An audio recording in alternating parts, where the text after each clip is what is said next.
Today we'll talk about how can you fix this problem or know how you can do that on your American's Best Pictures and Videos app. So all you have to do, just click here on settings, click on it here. When you just click on settings, it's going to show for you a list like this here. Then you go down, just keep going down here, then you click on apps. Come to apps list here, and then you're looking for American's Best Pictures and Videos app. Just you click on it here, or just click on search, then here add Americans Best Pictures and Videos, just click on it here.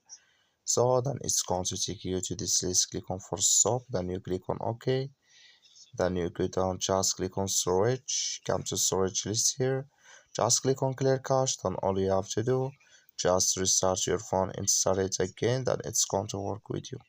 That's all you have to do. Thank you for watching. Don't forget to support us by liking and subscribe.